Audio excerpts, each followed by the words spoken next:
Ok, Génesis capítulo 8, quedamos un poquito, ahí dejamos un pequeño versículo al final que no lo mencioné, pero nos va a conectar con lo que vamos a ver ahorita esta noche. Y veíamos el capítulo 9, el capítulo 8, un poquito ahí bajarle por favor, capítulo 8, y veíamos el último versículo. Después de todo lo que Dios hizo en el capítulo 9, que Noé había edificado un altar, que Dios se agradó con eso, y sabía el Señor, versículo 21 dice, percibió el Señor, capítulo 8, 21, dice, percibió el Señor el olor grato del sacrificio que había hecho Noé, y dijo en su corazón, no volveré más a maldecir la tierra por causa del hombre, porque el intento del hombre es malo desde su juventud, y no volveré más a destruir todo ser viviente como lo he hecho.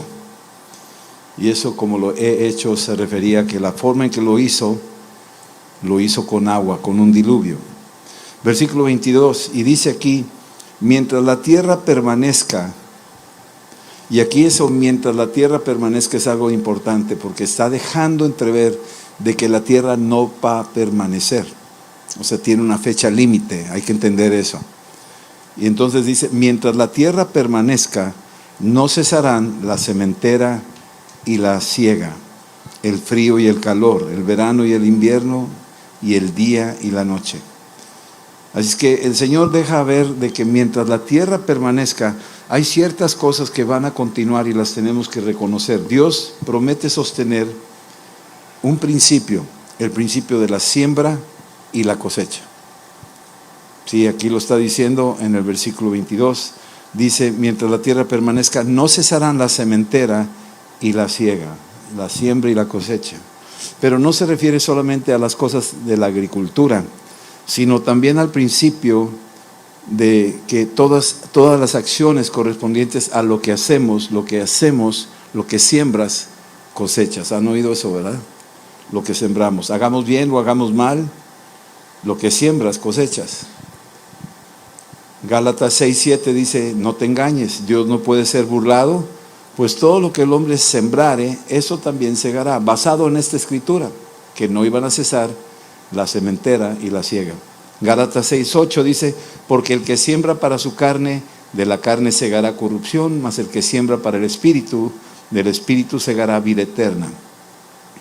Gálatas 6:9 dice, no nos cansemos pues de hacer el bien, porque a su tiempo segaremos si no desmayamos. Podemos romper esa mala cosecha arrepintiéndonos, y Dios nos permite hacer todas las cosas nuevas. Es que Dios también promete mantener los extremos, en el sentido de que estamos hablando hasta lo último de la tierra, el frío y el calor, estos principios que existen, Dios promete mantenerlos. A nosotros nos conviene como miembros del planeta Tierra. El verano y el invierno, el día y la noche, son cosas que Dios estableció y Dios las va a mantener hasta mientras la tierra permanezca. Llegará un momento donde va a desaparecer el frío y el calor, va a desaparecer el verano y el invierno, y va a desaparecer el día y la noche. Cuando vas a Apocalipsis, dice, y ya no habrá noche. Así es que se acabó, ¿de acuerdo? Estas cosas van a durar mientras permanezca la tierra, pero llegará el momento donde van a desaparecer estas cosas. Ahora, entrando al capítulo 9, versículo 1, dice aquí, bendijo Dios a Noé y a sus hijos y les dijo, fructificad y multiplicaos y llenad la tierra. Esta instrucción se la estuvo dando desde los tiempos de Adán y Eva, fructificad y multiplicaos. La misma instrucción que se las dio a él, la vuelve a repetir ahora a Noé, después de esta nueva oportunidad que le da a la humanidad. En un principio se lo dio a Adán y Eva, fructificad y multiplicados, pero en el proceso hubo un pecado y ahí se tuvo que destruir la tierra, pero se salvó Noé, y ahora le vuelve a decir a Noé la instrucción. Y la instrucción de Dios, sí, era para repoblar la tierra. Había sido totalmente aniquilada toda la raza humana, salvo los que iban en el barco, y había aniquilado todos los animales, todas las aves, los había eliminado. Y sin embargo, el deseo de Dios era repoblar la tierra, volverla a poblar. ¿Por qué? Bueno, Malaquías 2:15 dice algo interesante. Porque Dios busca una descendencia, Dios quiere descendencia, y de hecho en esa arca venía la descendencia. Desde ahí, si tú ves la genealogía de Jesús en Lucas, ahí te habla la genealogía que va y llega hasta Noé, y aún más allá llega hasta Set. Estamos hablando de que ahí venía todavía aquello de lo cual el linaje como hombre de Jesús venía en esa arca, venía ahí. Malaquías 2:15 dice: y no hizo Dios uno, habiendo en él abundancia de espíritu. ¿Y por qué uno? ¿Por qué uno? Está hablando de la unidad del hombre y mujer. ¿Por qué uno? Porque buscaba una descendencia para Dios. Dios busca una descendencia, y les decía: multiplicaos, fructificad y llenad la tierra. Guardaos pues en vuestros corazones y no seáis desleales para con la mujer de vuestra juventud. ¿Por qué? Porque Dios busca descendencia. ¿Sí? Bien, seguimos al versículo que sigue, y el versículo 2 dice aquí: el temor y el miedo de ustedes estarán sobre todo animal de la tierra, sobre toda ave de los cielos, en todo lo que se mueva sobre la tierra y en todos los peces del mar, en vuestra mano son entregados. Así que desde que Dios puso al hombre a sojuzgar la tierra, está diciéndole ahora a Noé que está poniendo en todos los animales, las aves, en todos los animales, un temor. Parecería que no, ¿verdad? Cuando te acercas a un tigre o un león, ¿verdad? Parecería que no tiene temor. Bueno, eso es parte del pecado también. Se descompuso, acuérdense, el orden de la armonía que había entre el hombre. Sin embargo, al hombre todavía le ha dado esa autoridad, todavía puede mantener esa autoridad del hombre sobre todas las cosas. Todavía hay esa pizca de la promesa que le dio al hombre de sojuzgar la tierra. Aunque sí, estamos conscientes que un tiburón te puede atacar, estamos conscientes que te puede picar una serpiente, te puede atacar un león o un tigre, estoy totalmente de acuerdo ahí. Sin embargo, existe todavía la autoridad, y los animales de alguna forma sienten o saben o perciben un temor hacia al hombre. Hay un temor que tiene hacia el hombre. En el versículo 2 dice algo también muy importante: en vuestra mano son entregados. Eso subráyalo. En tus manos son entregados. O sea, hay un gobierno espiritual que Dios le ha puesto a estos, al hombre, sobre estos animales, sobre estos aves. Le ha puesto eso en las manos del hombre. ¿Sí? En Génesis 1:28 dice ahí al principio: y los bendijo Dios y les dijo: fructificad y multiplicaos, llenad la tierra y sojuzgadla, y señoread en los peces del mar, en las aves de los cielos y en todas las bestias que se mueven sobre la tierra. Si bien es cierto que hay animales feroces y peligrosos, pero tarde que temprano el hombre lo va a sojuzgar. Tarde que temprano. Probablemente mate a una persona o dos o lo que sea. Hay un león allá en África que lo tienen disecado en el Museo de Chicago, que mató a 100 personas, pero al final de cuentas lo mataron a ese león. Al final de cuentas cayó bajo la autoridad del hombre, aunque hizo mucho daño, pero al final de cuentas había algo superior a él, y era el hombre sobre los animales. ¿Sí? Todo lo puso en sus manos. Versículo 3: todo lo que se mueve y vive, eso te será para mantenimiento. Todo lo que se mueve y vive será para tu mantenimiento. Así es que Dios está abriendo aquí una compuerta de la alimentación. Así como las legumbres, plantas verdes, todo os lo he dado. Todo. Así es que le da dominio sobre los animales y le da también la oportunidad de comer de todo. En aquel entonces no había ley sobre los alimentos como en Levíticos, que no podían comer cerdo o algunos mariscos, etcétera. En aquel entonces todavía no había cierta conciencia, ya veíamos de que tenía la conciencia el hombre de saber lo que era un animal puro y un animal que no era puro. Aquí le está dando la puerta abierta de comer de todo. Puedes comer de todo, incluyendo las plantas, como vimos ahorita y lo veremos en Génesis 1:30. Es que Dios permite alimentarse, incluyendo animales, aves, peces, legumbres, plantas. ¿Sí? Entró el hombre ahora a una libertad de poder alimentarse. ¿Sí? Y les dice otra vez, se los he dado todo. Otra vez, pone todo en manos del hombre para hacerlo.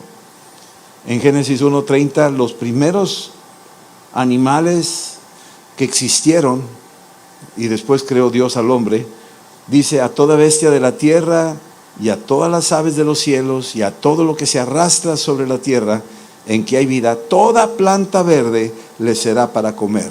Y fue así. Así es que los primeros animales que existieron, esos animales, lo primero que comían era verde.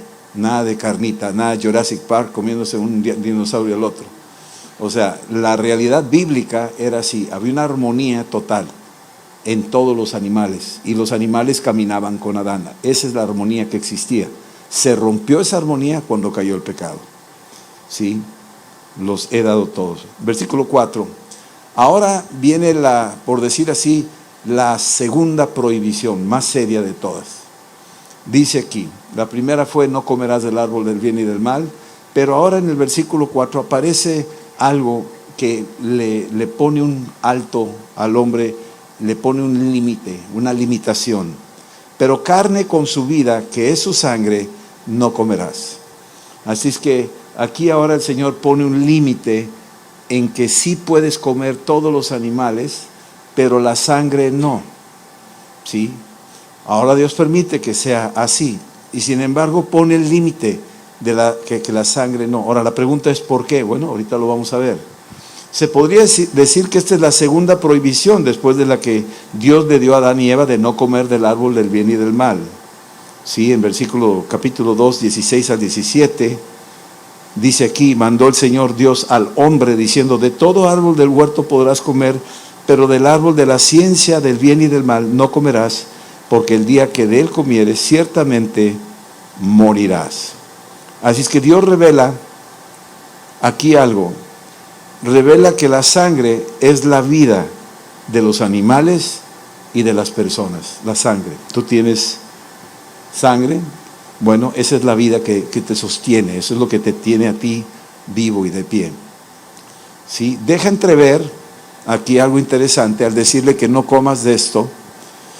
Deja entrever que iba a venir una ley que vendría después, pero aún así no se podía cumplir del todo. Recuerden que Jesús les hacía ver a los judíos que querían cumplir la ley, no la podían cumplir. Dice: no adulterarás. Bueno, no adulteras, pero ya deseaste una mujer con tus ojos, ya adulteraste. Entonces le puso el nivel de la realidad de la ley más alta, donde el hombre se daba cuenta que no la podía cumplir. ¿Por qué? Porque su conciencia no se podía quedar tranquila, porque aún así, ¿se acuerdan de aquel joven que se acercó con Jesús y le dijo: Señor, ¿qué puedo hacer para ser salvo? Le dijo: pues cumple la ley. Dijo: yo la he cumplido. No matarás, no adulterarás, no robarás. Y todo lo he cumplido desde niño.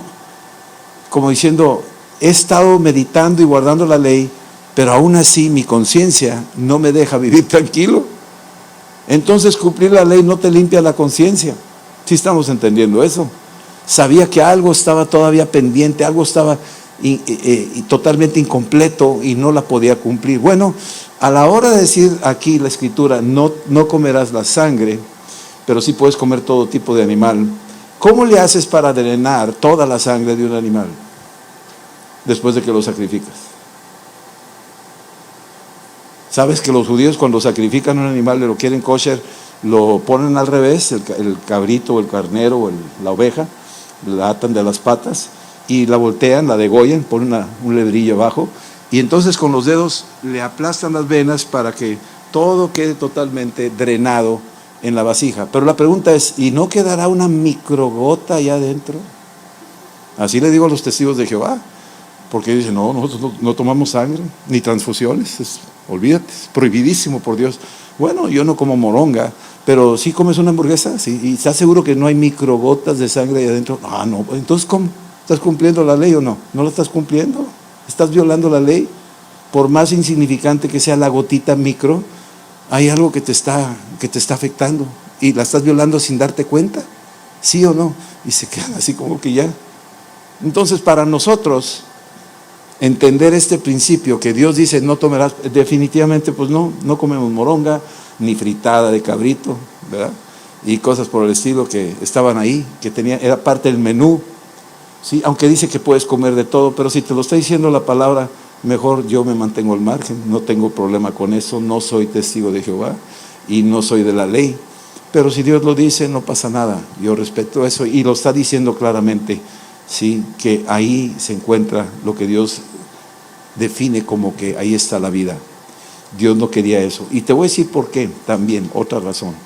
La razón es porque la sangre, tarde que temprano, iba a ser aquello que iba a ser el sacrificio perfecto de Cristo en la cruz. Y eso para Dios, la sangre era lo más importante que iba a enviar al planeta Tierra. Su Hijo con una sangre especial, que con ella tú y yo podríamos ser lavados plenamente por medio del sacrificio de Cristo, por medio de su preciosa sangre. Esto es algo que aquí lo veremos. Entonces, cuando derramó Jesús su sangre en la cruz, no solo fue el precio que pagó por nuestros pecados, sino que también esa preciosa sangre habla a favor de nosotros. Si la sangre de Abel, cuando fue muerto por su hermano Caín, Dios viene y dice, ¿dónde está tu hermano? Y le dice, ¿a poco yo soy el guardián de mi hermano? Y le dice, ¿qué has hecho? Porque oigo la voz de la sangre de tu hermano. O sea, la sangre habla. Y hablando de la sangre de Jesús, dice que habla mejor que la de Abel. Ahí viene en Hebreos eso. Habla mucho mejor el sacrificio de Jesús, su sangre está hablando a favor nuestro. ¿Y qué dice esa sangre? ¿Qué está diciendo? Está diciendo redimido, está diciendo perdonado, está diciendo justificado, está diciendo todo pecado ha sido borrado. Está diciendo, este es mío. Es lo que está diciendo esa sangre, la sangre de Cristo. ¿Sí? Y la sangre también de Cristo, por la fe en ella, nos da vida eterna. Ese es otro elemento también importante. Es que lo que Dios dejó aquí como una regla al principio a Noé, de que no comieran sangre de los animales, lo está poniendo como una sombra de aquello que lo veríamos más adelante, que aquello lo iba a hacer Jesús. Primera de Juan 1:7 dice esto: si andamos en luz, como Él está en luz, tenemos comunión unos con otros, y la sangre de Jesucristo nos limpia de todo, dice ahí de todo, ¿verdad? De todo pecado. La sangre de Cristo nos limpia de todo, absolutamente todo pecado. Es que tenemos por su gracia esta preciosa sangre que tiene. Bien, podemos seguir.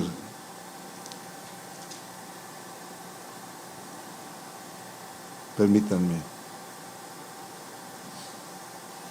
Romanos 3:25 también dice: Dios puso a Jesucristo como la propiciación para que por medio de la fe en su sangre podría manifestar su justicia a causa de haber pasado por alto en su paciencia los pecados pasados. Así es que cuando creemos nosotros que Jesús es el Cordero de Dios que quita el pecado del mundo, lo que quitó el pecado nuestro fue el derramamiento de su sangre. Eso es. Y yo sé que ese es un tema muy pesado para los nuevos. Cuando oyen eso, como que dicen, ay, ¿de qué estás hablando? Está muy pesado el tema. Pero esta es la realidad. Al fondo de las cosas, eso es lo que Cristo vino a hacer por nosotros. Pagó un precio que nadie podía pagar. Cuando uno lee el libro de Juan, en el capítulo 20, dice ahí que Juan vio que a la hora de cuando le perforaron el costado, salió sangre y luego agua. La última gota, ya no había más sangre que derramar, dando a entender con eso que Cristo había derramado plenamente y totalmente hasta la última gota su preciosa sangre por nosotros. Sin embargo, en el antiguo pacto con Noé le está diciendo, no coman de eso. Algo está diciéndonos adicional, no nada más una prohibición y punto. Está diciéndonos un límite, dando a entender que venía algo mucho más poderoso que nos iba a liberar a todos nosotros y que deberíamos de guardarle un profundo respeto a eso. Es lo que está diciendo. Versículo 5 del capítulo 9. Ciertamente voy a demandar la sangre de sus vidas. De mano de todo animal la demandaré, y de mano del hombre, de mano del varón, su hermano demandaré la vida del hombre. Dando a entender con esto, que Dios aquí está también diciéndonos que el sacrificio o la muerte que alguien hiciera contra otra persona, eso Dios lo iba a demandar, especialmente con el hombre. ¿Sí? Que cuando tomáramos el sacrificio de animales, que entendiéramos que era un sacrificio, que este animal que tú te estás comiendo, que es una ofrenda de Dios, y por eso damos gracias a Dios por los alimentos que nos está dando Él a nosotros. Eso incluye todo lo que implica el sacrificio de lo que tomamos de la tierra, de estos animales que comemos. Tal vez nunca se había hablado de este tema, pero es importante hablarlo también. Pero Dios dice aquí que Él iba a demandar si alguien derramaría sangre, especialmente de su hermano. Así como Caín mató a Abel, Dios demandó lo que le hizo a su hermano, y por haber hecho lo que hizo, ese Caín cayó en maldición y tuvo que retirarse de la presencia de Dios. En Génesis 4, del 9 al 12, el Señor le dijo a Caín, ¿dónde está Abel tu hermano? Y él respondió, no sé, ¿soy yo acaso guarda de mi hermano? Y él le dijo, ¿qué has hecho? La voz de la sangre de tu hermano clama a mí desde la tierra. Ahora pues, maldito seas tú de la tierra que abrió su boca para recibir de tu mano la sangre de tu hermano. Cuando labres la tierra, no te volverá a dar su fuerza. Errante y extranjero serás en la tierra. Versículo 6. El que derramare sangre de hombre, por el hombre, su sangre será derramada. Aquí viene lo que conocemos como la ley de Tailión, cuando decíamos ojo por ojo, diente por diente. Cuando entras al Levítico y empiezas a ver la ley, y empiezas a ver la forma en que Dios establece un orden y principios en la mente de los hombres desde los tiempos de Noé, de lo que era el respeto a la vida de la persona. Todavía no dice no matarás, todavía no aparecen los 10 mandamientos, pero ya aparece la advertencia de que Dios no va a permitir que el hombre mate al hombre.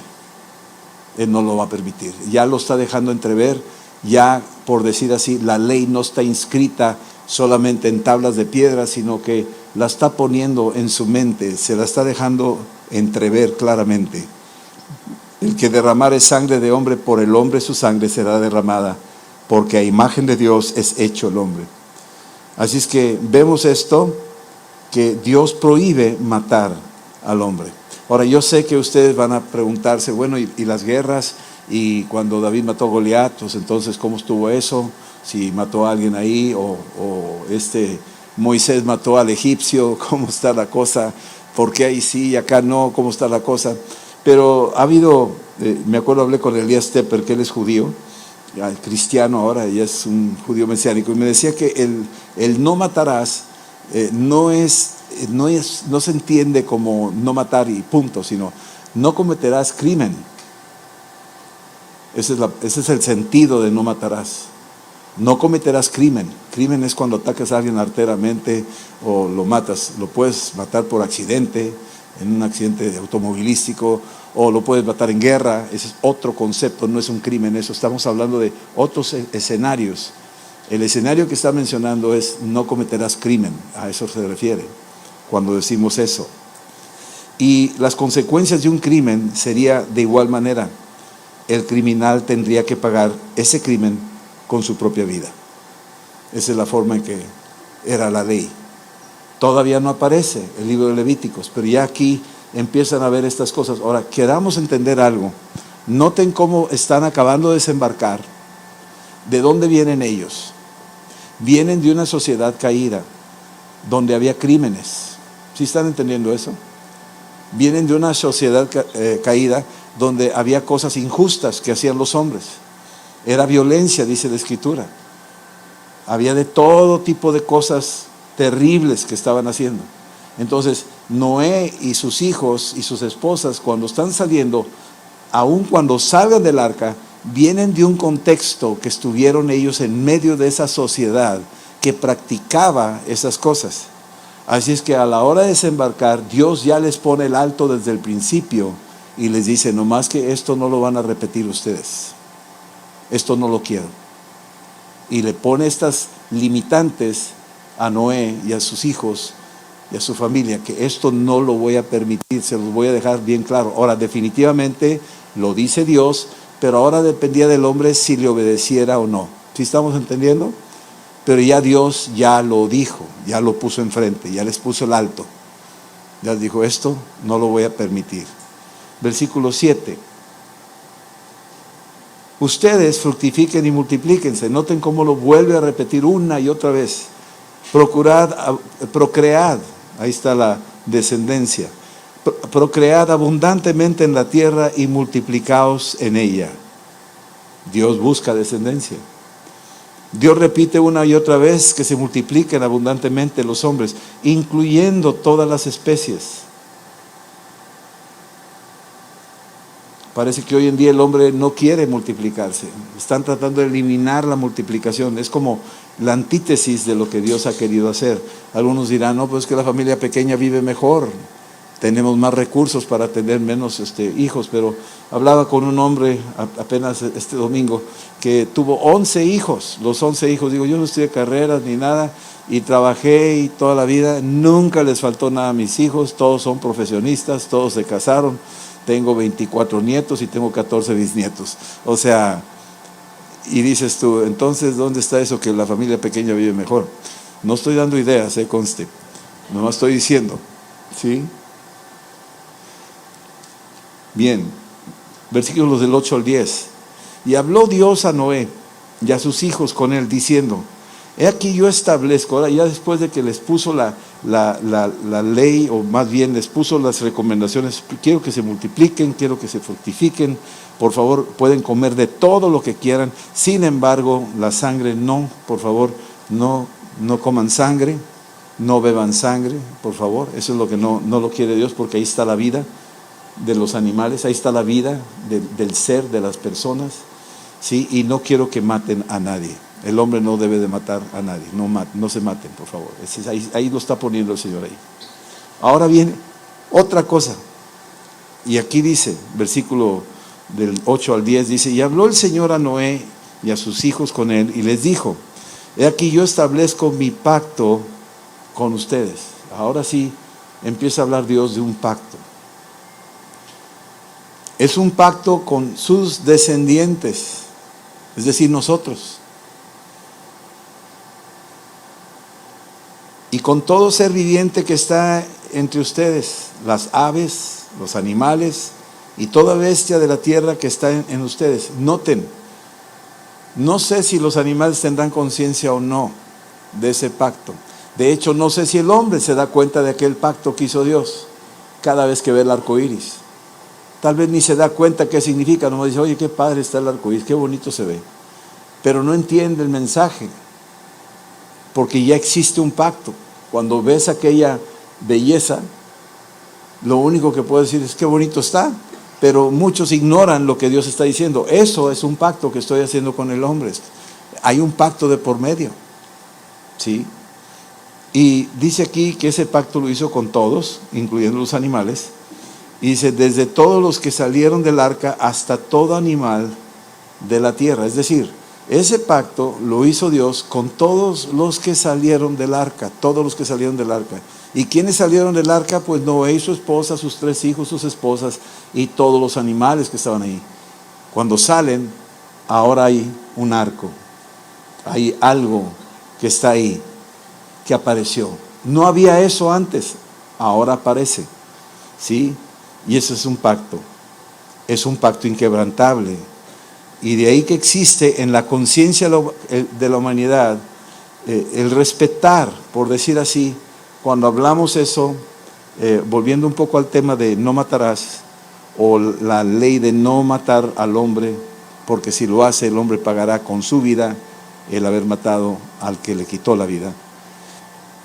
En la conciencia de todos nosotros, algo nos dice que está mal cuando vemos una muerte, cuando alguien mata a alguien. Algo nos dice eso está mal. En japonés la palabra tsumi es pecado, pero la palabra tsumi es crimen. Entonces cuando uno ministraba a un japonés y le decía, Watashi no tsubete no tsumi o yurushite kudasai, Señor, todos mis pecados, perdónalos por favor. Se quedaban así y decían, espérame, pero yo no soy criminal. Porque no entendía la palabra pecado, entendía la palabra crimen. Y en la oración decía, perdóname Señor por todos mis pecados, te recibo como mi Señor. Y ellos decían, pero ¿cómo le puedo pedir perdón a Dios si yo nunca he matado a nadie? Yo no soy criminal. Entonces en el lenguaje de ellos, el pecado y la muerte, el pecado y el crimen van de la mano, en su lenguaje. Es muy distinto al concepto nuestro. Cuando decimos pecado, pues te portaste mal, hiciste algo que ofendió a Dios, pero no te incluye crimen. Y sin embargo sí lo incluye, porque nosotros el pecado fue sobre Jesús. ¿Sí estamos entendiendo? Entonces aquí suceden cosas que de alguna forma están intrínsecas en la conciencia del hombre. Tú ve a cualquier lugar, a las Amazonas o a las islas allá de Papua Guinea o a donde sea, y si alguien comete un crimen o algo, sabe que hizo algo mal. Nadie le enseñó la ley, pero sabe que hay algo que está fuera de lugar. Algo le dice y sabe que va a haber un precio que pagar. Alguien le va a cobrar eso, se lo va a cobrar. Lo saben. Versículo 11. Voy a establecer mi pacto con ustedes. Y dice, y no exterminaré ya más toda carne con aguas de diluvio, ni habrá más diluvio para destruir la tierra. Aquí está diciendo, yo destruí toda la tierra, no ciertos lugares, porque vas a decir, bueno, y las inundaciones allá de Málaga y de todo eso lo que hubo recientemente, y las inundaciones que ha habido en la India y en otras partes que se ha llevado a mucha gente. O sea, ¿por qué dice Dios que no va a volver a destruir? Sí, pero en este caso el diluvio fue universal. Es decir, Dios no piensa destruir la tierra universalmente con el agua. Sí puede haber todavía señales de que hay destrucción por inundaciones, sí, por tsunamis, sí pueden haber, claro, pero no son masivas ni universales. Son aisladas y son en ciertos sitios. Así como hay incendios en algún lugar aquí, un lugar allá, eso no se compara con el incendio final, con el que va a venir. ¿Sí estamos entendiendo? Entonces aquí Dios le dice que no va a volverla a destruir la tierra. Dios hace pacto con Noé y su familia y les promete no volverla a destruir, aun cuando han habido esas inundaciones que decíamos, ¿sí? Pero no habrá un diluvio mundial como el que sucedió en los tiempos de Noé. Versículos del 12 al 13 dice, y dijo Dios, esta es la señal del pacto que yo establezco entre ustedes, y entre yo y ustedes, y todo ser viviente que está con ustedes por siglos perpetuos, por siglos perpetuos. Mi arco he puesto en las nubes. Puso un arco, el cual será por señal del pacto entre mí y la tierra. Es que Dios sella este pacto que dice a perpetuidad. Es interesante que lo dice, porque tú dices, pero pues no que iba la tierra a durar cierto tiempo. Sí, definitivamente va a durar cierto tiempo, pero hay que entender que cuando Juan describe lo que vio en Apocalipsis, las cosas que vio, la cantidad de esas luces y piedras preciosas, es como un arco iris que está ahí, en la presencia de Dios. No vamos a entrar a verlo, pero ahí nos está dejando entrever de que esto es como una señal. Ahorita voy a explicar por qué escogió Dios hacerlo de esa manera. Hay una forma que podemos entenderla. El arco iris es la señal del pacto. El arco iris es luz blanca refractada. El arco iris es luz blanca refractada. Tal vez algunos lo puedan entender si tomaste física. Yo tomé física, y la luz blanca, hay un experimento del prisma donde entra la luz blanca, pasa por el prisma, que es un tipo de pirámide, es un cristal, y al atravesarlo se refracta en 7 colores. Esta luz blanca que genera los 7 colores es lo que ves en el arco iris. Ves 7 colores, pero es la luz blanca que está en una refracción. Y acuérdense que Dios es luz. Es algo muy interesante. El arco iris es la luz blanca refractada que está compuesta de 7 colores principales: el rojo, el naranja, el amarillo, el verde, el añil, que viene siendo un azul oscuro, conocido como índigo. También viene otro, permítame, se me fue aquí.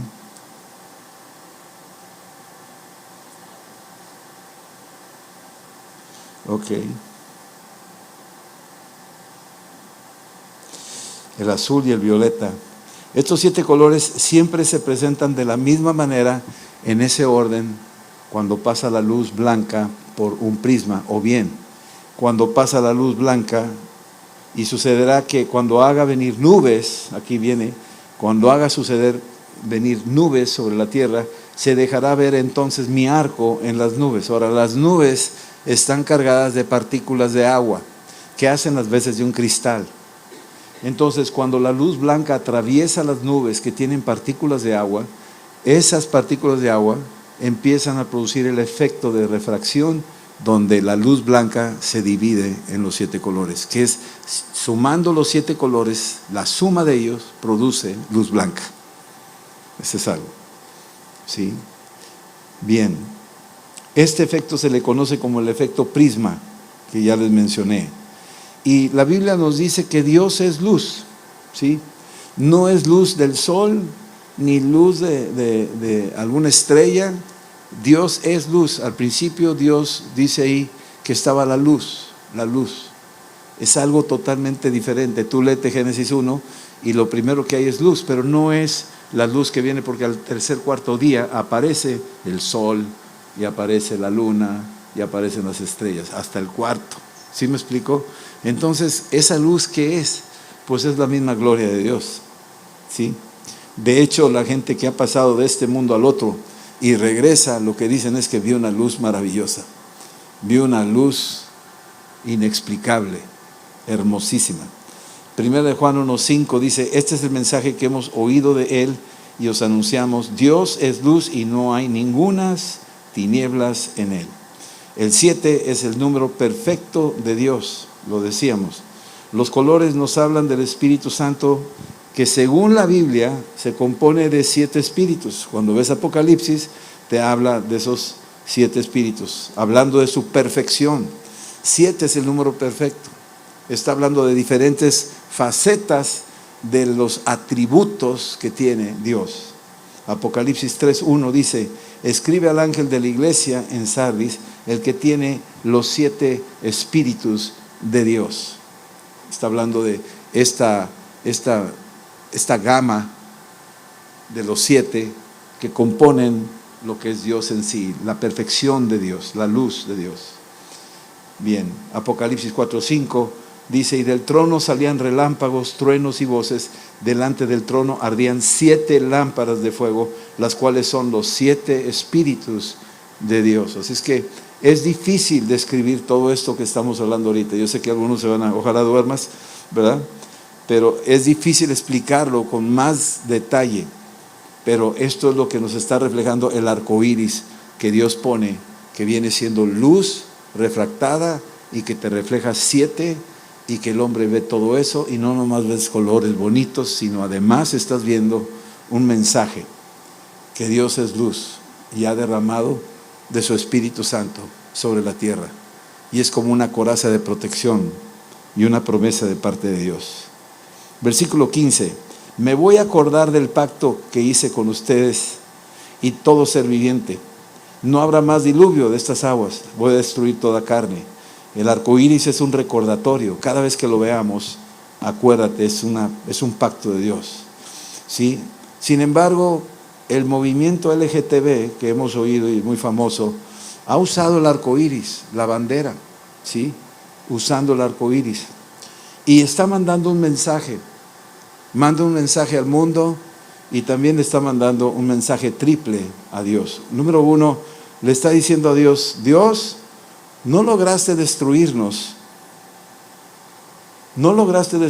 con el diluvio. Seguimos aquí. es lo que está diciendo. Eso era lo que había antes del diluvio. Había una degradación moral, social, había violencia, había perversión. Y por eso Dios destruyó la tierra antes.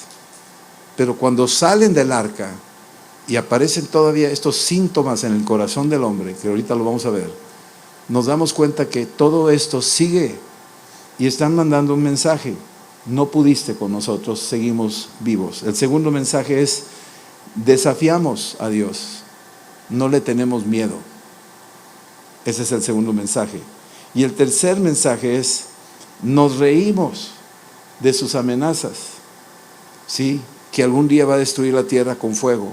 No lo creemos y no nos va a hacer nada. Ese es el mensaje que están diciendo. Por eso hacen lo que hacen, están desafiando, y eso es lo que estamos viendo, que lo usan, y muchos lo usan, tal vez hasta en ignorancia, hasta cristianos lo usan. Que no está mal que tú uses un arcoíris, para nada, pero si te estás identificando con este movimiento, pues tienes que tener cuidado, porque eres un portavoz de alguien que le dice: seguimos aquí y no nos has hecho nada. ¿Sí? Según de Pedro 3:3 dice: sabiendo primero esto, que en los postreros días vendrán burladores andando según sus propias concupiscencias. Van a venir burladores y van a seguir sus propias concupiscencias, sus propias desviaciones. Versículo 5 de 2 de Pedro 3:5 dice: estos ignoran voluntariamente que en el antiguo tiempo fueron hechos la palabra de Dios, también la tierra, que provienen del agua y por el agua subsisten, por lo cual el mundo de entonces pereció anegado en agua. Estamos hablando de 2 de Pedro, en el Nuevo Testamento. Pero los cielos y la tierra que existen ahora están reservados por la misma palabra, guardados para el fuego en el día de juicio y de la perdición de los hombres impíos. Perdición de los hombres impíos. Así es que cuando vemos el uso de esta bandera, están desafiando a Dios, diciendo: no pudiste con nosotros, seguimos aquí.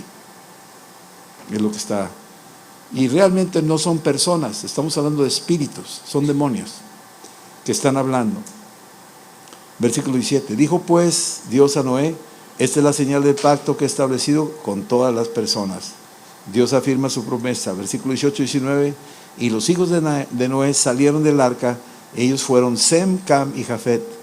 Y luego te lo dice varias veces: Cam es el padre de los cananitas. Es muy interesante que te lo dice varias veces para que entiendas el mensaje. ¿Sí? Cam es el padre de los cananitas, es decir, es el padre de los filisteos. Cam es el padre de los filisteos, de ahí viene todo lo que es la zona de Filistea, ¿sí?, que conocemos. Bien, y cuando habla aquí que estos son los tres hijos, ¿sí?, viene hablándonos que probablemente Cam, entre ellos, Sem, Cam y Jafet. Sem viene de los semitas, Sem, pero también viene de la tribu que viene de la línea de donde vienen después Abraham, y donde viene Isaac y Jacob y las 12 tribus, y de donde viene nuestro Señor Jesucristo. Pero de aquí viene el DNA en Cam, que seguramente o probablemente traía el DNA de Caín. No sabemos realmente cómo fue que pasó, pero Cam se convierte en acérrimo enemigo de Israel a lo largo del Antiguo Testamento. De hecho, hasta el día de hoy hay una guerra entre los descendientes de Cam, ¿sí?, y el pueblo de Israel. Bien, dice aquí que todos somos sobrevivientes del diluvio, los que estamos hoy aquí en este cuarto, los que están viendo el programa. Somos descendientes de aquel diluvio, sobrevivientes de aquel diluvio. Salimos del arca cuando la tierra se secó. Versículos 20 y 21. Después comenzó Noé a labrar la tierra, y aquí es donde empiezan cosas en la vida del hombre que aun cuando pasó por el diluvio, siguen escondidas cosas ahí. Plantó una viña y bebió del vino y se embriagó, y estaba descubierto en medio de su tienda. Así es que ya salió del arca. Se supone que ya destruyó todo aquello que era la perversión, todo aquello que era violencia, todas aquellas cosas. Sí, era generalizado, pero los que iban adentro traían todavía algo. Había algo ahí en sus corazones. Y esa es la obra del Espíritu Santo cuando viene y trabaja dentro de nosotros, ¿sí? Así que vemos aquí que el diluvio no logró quitar la antigua naturaleza del hombre. No lo logró quitar. ¿Sí? ¿Sí? Total, queda Noé ebrio, desnudo, en medio de su tienda, a la vista de su familia. Versículo 22. Y Cam, y otra vez dice, padre de Canaán, vio la desnudez de su padre y lo dijo a sus dos hermanos que estaban afuera. Así es que Cam viene y ve a su papá en esa condición y va y le dice a sus hermanos, ¿sí?, que dice, yo vi la desnudez de mi padre, y se lo enseña a sus hermanos. Levítico 18:7. Después la ley viene y dice algo sobre la desnudez. Todavía la ley no estaba establecida, pero ya antes de la ley ya había el concepto del pudor, la palabra pudor. Levíticos 18:7 dice, la desnudez de tu padre o de la desnudez de tu madre no descubrirás, tu madre no descubrirás su desnudez. Así que desde ya venía la ley, todavía no estaba escrita, pero ya venía dicho algunas cosas que Dios estaba enseñando en la conciencia del hombre, en el corazón del hombre. Algo le decía, no tienes que leer la Biblia para entenderlo. Ya te lo está diciendo en tu propia conciencia. Hay algo intrínseco dentro de nosotros que nos dice que eso no matar, no robar, no adulterar, no fornicar, no ver la desnudez de otra persona, salvo cuando estás dentro del concilio de tu matrimonio. Y dice aquí, hay diversos comentarios, ¿verdad?, que pueden interpretar en diferentes maneras la Biblia. Pero aquí Cam se atrevió a ver la desnudez de su padre, se burla de él, ¿sí?, y va y le dice a sus hermanos. Y cuando uno ve esto, pues es importante entenderlo, porque en el versículo 23, y ya estamos terminando, Sem y Jafet oyeron lo que dijo Cam, tomaron la ropa, la pusieron sobre sus propios hombros y andando hacia atrás cubrieron la desnudez de su padre. Fíjate la honra que Sem y Jafet tienen hacia su padre. No lo quieren ver, no lo ven, saben que es una deshonra si lo llegaran a ver, ¿sí?, desnudo en esa condición. Y se cubren sus rostros y no vieron la desnudez de su padre. Y es importante ver esto, que antes de la ley ya había algo en la mente, en los corazones, en la conciencia del hombre, ¿sí? Desde la caída de Adán y Eva en el huerto, la desnudez, el ver la desnudez causaba vergüenza. El elemento pudor estaba ahí metido. Y es parte de la conciencia del hombre, el pudor. Génesis 3:7 dice, entonces después de que comió el fruto, fueron abiertos los ojos de ambos y conocieron que estaban desnudos, y entonces cosieron hojas de higuera y se hicieron delantales. Esto es recién caído el hombre. Ni siquiera aparece en Levíticos. Algo pasó en ellos que les marcaba el bien y el mal. Ya estaba ahí. Comieron del fruto y se les abrieron los ojos y ya vieron lo que estaba bien y lo que estaba mal. Y les afectó. Y respondió, Génesis 3:10, respondió Adán, oí tu voz en el huerto y tuve miedo porque estaba yo desnudo y me escondí. Ese es un pudor que ya lo tenía intrínseco, pero es que era el árbol del bien y del mal, marcando como un árbitro algo en el corazón del hombre. Es que Sem y Jafet no se atreven a ver la desnudez de su padre y entran con los rostros volteados. Fue una acción de honra y respeto y temor de Dios, ¿sí? Efesios 6:2 dice, honra a tu padre y a tu madre, que es el primer mandamiento con promesa. Eso incluye eso, la honra, ¿sí? Capítulo 6:3 de Efesios, para que te vaya bien y seas de larga vida sobre la tierra. Pensamos de que el honrar a los padres es no hablarles mal y portarnos bien y obedecerlos, pero ahí no queda, es todavía más allá. Lo que hizo Cam no fue honra, lo que hizo Sem y Jafet sí fue honra, y por eso Dios dice, te va a ir bien en la vida. A Cam no le va a ir bien, y aquí lo dice, y hasta la fecha nos damos cuenta cómo les está yendo a los filisteos. Versículo 24, y despertó Noé de su embriaguez y supo lo que había hecho su hijo, el más joven. Versículo 25. Y Noé habló ese día y maldijo a Canaán. Imagínate recibir maldición de boca de tu padre. Maldijo a Canaán. Siervo será de siervo, serás a tus hermanos. Está indignado Noé y maldice a su hijo Cam. Esta maldición es fuerte y no solo afectó a Cam, sino a su descendencia. A su descendencia. Wow. Lean las noticias para que me entiendan.